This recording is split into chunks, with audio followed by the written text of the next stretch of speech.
Hello and welcome everybody to another episode of our Southern California Housing Market Update for March 15th, 2022. My name is Stephen Meade with Domicile real estate for people who love houses.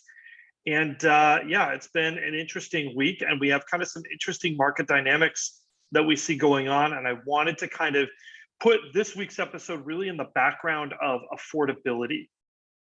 And most of you have probably heard the phrase at one time or another, it isn't what it used to be. Well, money isn't what it used to be.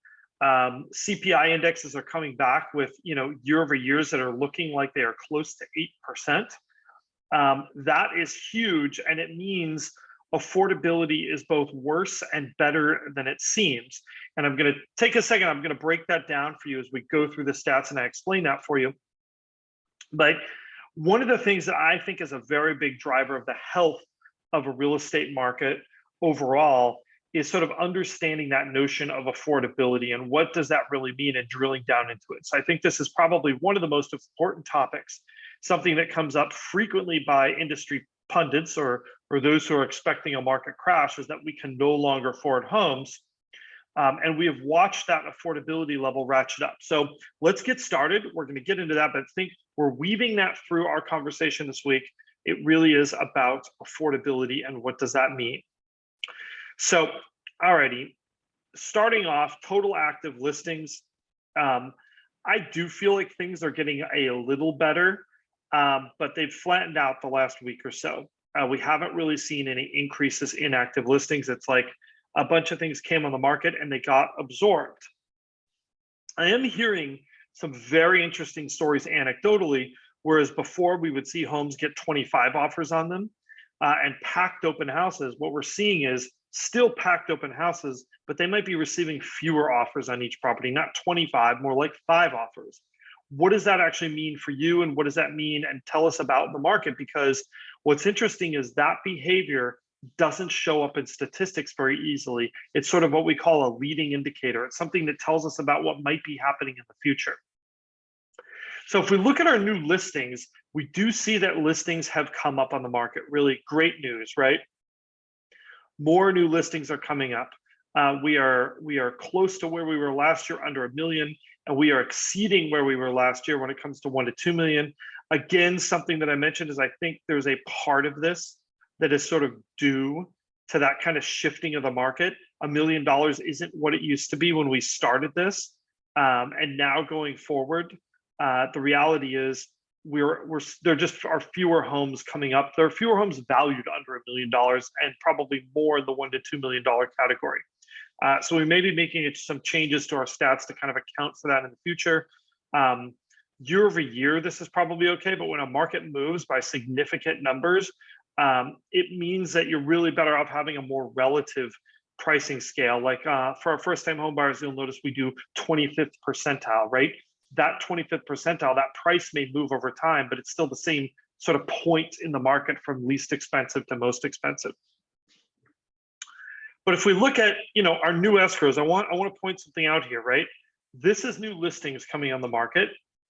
This is new escrows.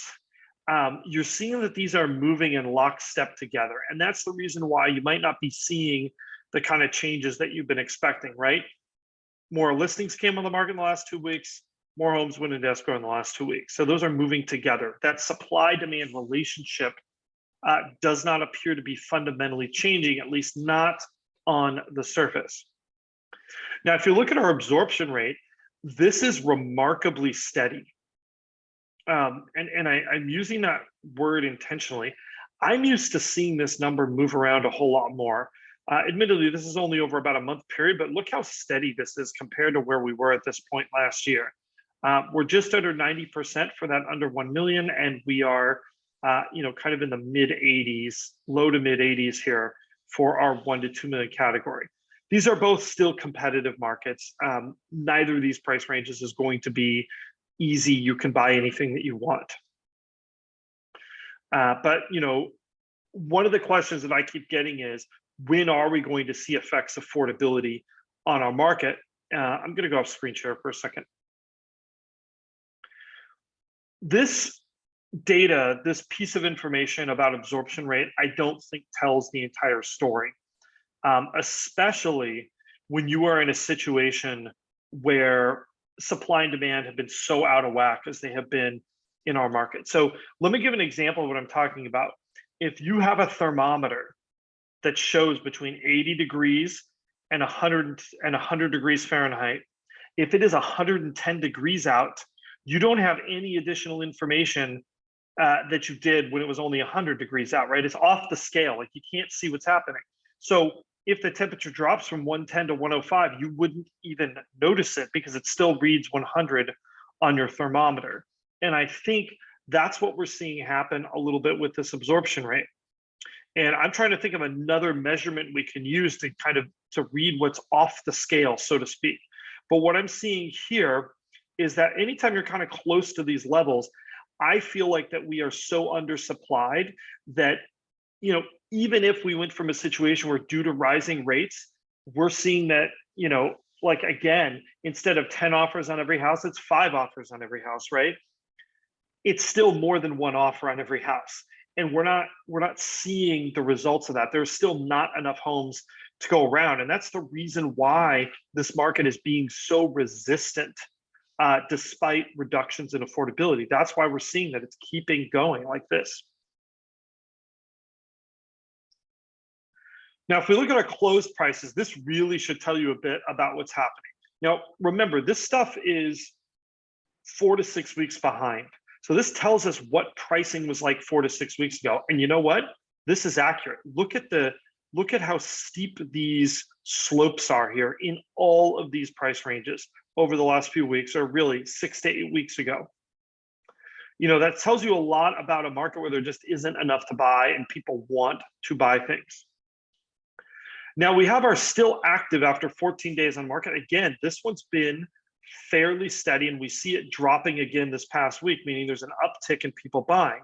Now, something I'm not telling you that I think might be accounting a little bit for this is that we have had some pretty big rate increases in the last 7 days on the market. The bond market has been kind of slammed a bit, and that means mortgage rates go up. And I think we've seen some buyers really kind of step in the last few days to say, we want to buy something this weekend. We want to secure that mortgage rate. We want to know what rate we're getting. We don't want to see our position deteriorate any further. But that effect usually only lasts a couple of weeks.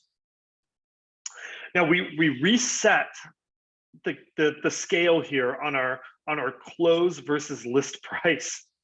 And I want to kind of show you just what's interesting about how these different price ranges have reacted differently. Like, I mean, if you look throughout history, these were fairly close together. And then something happened towards the end of last year, beginning of this year, where that 1 to 2 million price range just went through the roof in terms of people writing prices that were big over asking price and homes going under contract for way more than their list price. But what you didn't see is that same effect in under 1 million. And you also see that it really kind of came back down the other way. I don't think this 108% was sustainable for very long, right? That just wasn't going to be the norm.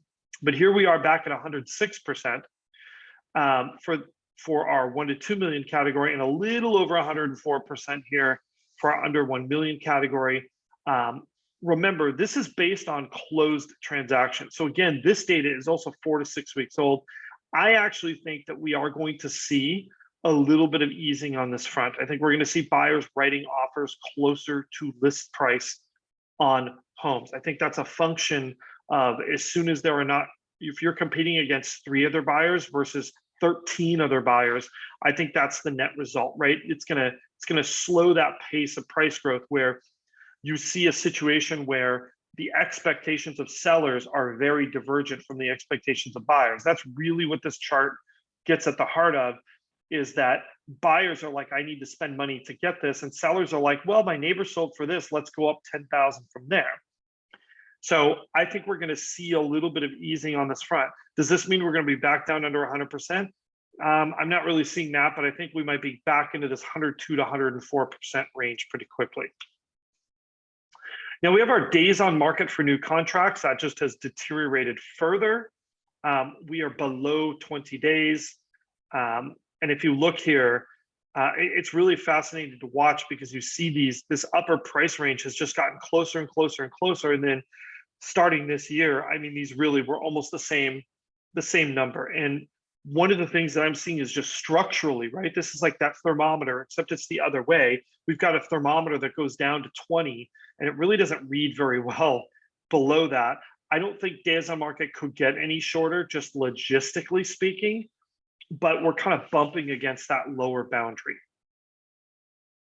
But here is the affordability chart, and this is what we've been leading up to. So most of last year, we spent time in this 110 to 120% level. And what are we talking about? We're saying the payment on a median priced home versus what it was in June of 2018. So June of 2018 is our baseline. We kind of came up here, and then it's really was sitting in this 110 to 120% pocket for a long time until the end of last year when it started accelerating. Now, what happened at the end of last year? Well, I think we started getting data on inflation.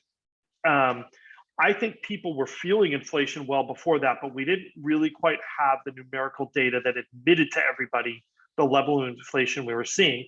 Now, you know, we're kind of in that 134, 135% level.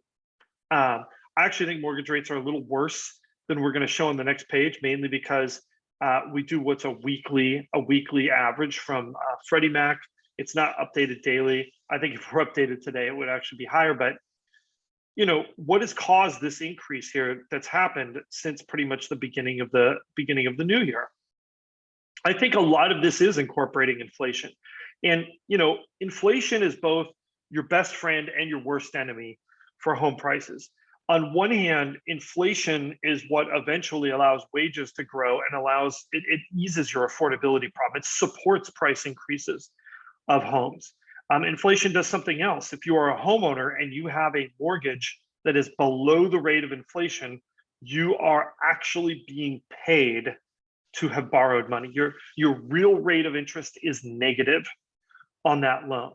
So there's some things that really help affordability for buyers. Like, you know, people are complaining about mortgage rates, and I'm going to switch to that graph here. They're complaining about mortgage rates being higher. They're actually over 4. They in the last few days they've gone up a bit. People are complaining about that, but if the CPI is at 8% and the prevailing mortgage rate is at 4, 4.5, even 5%, you are still making money taking out a mortgage loan, which is a crazy, weird concept to think of, but I promise you, mathematically, it is true. And you know, it means if you buy now, you have a bit of support, right, going forward. If that inflation, it backfills your ability for prices to keep going upward, which is kind of an ironic and bizarre outcome to some degree. So, you know, that kind of leads me to believe, like, what really is the state of the market right now? I think some sellers might get caught in what I call a greed trap, right? They might have looked a couple of weeks ago and said, hey, homes are going for 105% of list price. Why don't I just take my neighbor's list price and add 5% to that, right? Or add 10% to that and see what happens. Because then I'll get 105% of that number. And I think that is probably not true. So I think if you are a seller, you know, now is not really the time to be testing new prices, in my opinion. I do see, again, a little bit of that anecdotally, we're seeing some of that softness, meaning there still aren't enough houses to go around, which is great news for sellers. But it means that instead of there being 15 offers on every house, maybe there's just 5 now. And that's a little bit of a different marketing scenario. If you're a buyer, you know, what are you looking at? What are you looking at, right? I don't see the inflation problem being solved anytime soon. And apparently neither does the bond market, because that is the reason why mortgage-backed securities are getting hammered. They are afraid that if you have a 30-year fixed rate mortgage and inflation stays high and you have a mortgage at 4%, banks are aware that they will lose money making these mortgages in the long run. So that's part of the reason why you're seeing these mortgage rates rise, is because it's feelings about future inflation. Like I said, the good news for that is if wages follow suit, and they usually do, they are just delayed. A lot of times we actually will see that helps support prices in the housing market. It doesn't take away from them. So, you know, it's kind of a bit of a give and a take on something like this. So, my advice for a while for buyers has been be smart, buy something that you like, buy something that you actually want to be in, create flexible options for you. Do not embark on a real estate path that is dependent upon a number of variables changing exactly the way you expect. If anything, years in real estate, gosh, I think it's been almost 20 years now in real estate. If that 20 years has taught me anything, it's been that the market really doesn't ever move in a way exactly the way anyone predicts. It really doesn't. The second you think you have it figured out, it will take a left turn on you. So flexibility really is key right now in this market. Anyhow, I want to thank you guys for watching. Do not forget to like, subscribe, and smash that notification bell. That way you will see when we have new videos, questions, and comments. As always, we really enjoy those, so definitely don't be shy about commenting. And as always, if you are looking to buy a real estate in Southern California, we would absolutely love to help you with that. Don't hesitate to reach out so we can lend you some of our expertise and experience. Thanks so much for watching, everybody. We'll see you again real soon.